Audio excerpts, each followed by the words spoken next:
आप सभी का पहले तो बहुत बहुत धन्यवाद और आभार कि आप सबने इस मौके पे मुझे इनवाइट किया। और फॉर्चुनेटली मैं था इस समय फ्री, तो मैंने भी सोचा कि इतना जो इम्पोर्टेंट और वैल्यूएबल टाइम जो एस्पिरेंट्स और स्टूडेंट्स के साथ स्पेंड करने को मिलता है वो शायद ना मिले आगे।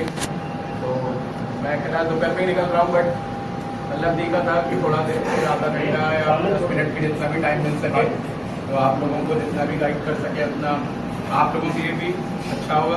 और पल्लव जी भी कह रहे थे कि उनकी कोचिंग के लिए भी बहुत ज़्यादा इम्पोर्टेंट है कि कुछ बच्चे जो आ रहे हैं इनको सही गाइडेंस शुरुआत में मिल जाए।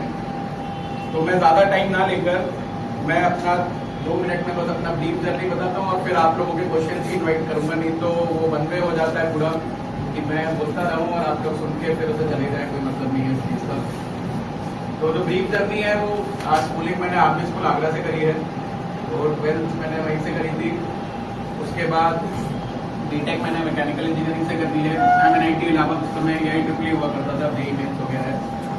तो MNIT इलाहाबाद से बीटेक के बाद मैं रिलायंस इंडस्ट्रीज में प्लेसमेंट हुआ था कॉलेज से, तो 1 साल सर्व करा मैंने रिलायंस इंडस्ट्रीज में, हजीरा सूरत गुजरात में आता है, वहाँ सर्व किया। 2016 में मैंने वहाँ से रिज़ाइन किया और फिर प्रिपरेशन के लिए दिल्ली में और एक और फ्रेंड थे उन दोनों ने साथ में रिज़ाइन करके प्रिपरेशन स्टार्ट करी। तो 2016-17 में मैंने प्रिपरेशन आबादी नाम में ट्रवी से करी थी दिल्ली में।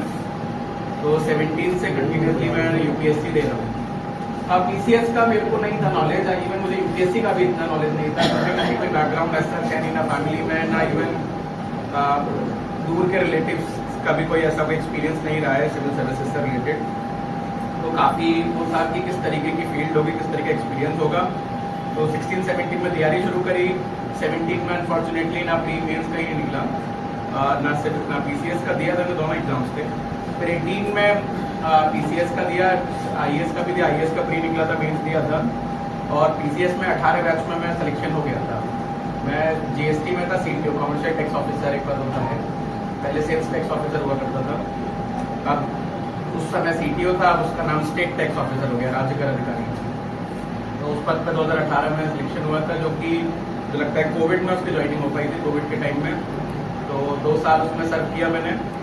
2019 में फिर मैंने IAS का इंटरव्यू दिया, 2020 में IAS का इंटरव्यू दिया, 2022 में भी IAS का इंटरव्यू दिया। तो इंटरव्यू तीनों का मतलब नहीं हो पाया सक्सेस, जिसमें से PCS का भी कंटिन्यूसली मैं दे ही रहा था। 2020 में इंटरव्यू दिया PCS का मैंने, 18 में सिलेक्शन था। 21 में भी इंटरव्यू दिया, 21 में भी सिलेक्शन हुआ था मेरा। 21 में असिस्टेंट कंट्रोलर ग्रेड 1 होता है, एक मैकेनिकल और फिजिक्स के लिए अलाउड होता है उसमें, BSc फिजिक्स और मैकेनिकल इंजीनियरिंग। तो उसमें वो था डिविजनल लेवल पर होता है, मंडल लेवल का एक पद है, असिस्टेंट कंट्रोलर ग्रेड 1। 2021 में उसमें हुआ था। जब तक उसे ज्वाइन करता तब तक फिर 22 में SDM होता। तो सिविल्स का मेरा 22 का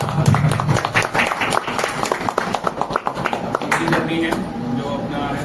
और मैं करेंटली पोस्टेड हूँ, अभी श्रावस्ती में हूँ, सदर का चार्ज है, मैं SDM सदर हूँ श्रावस्ती में। तो अब जो भी 2-3 दिन का समय मिला, मैंने कहा जितना आप लोगों के साथ दे सकते हैं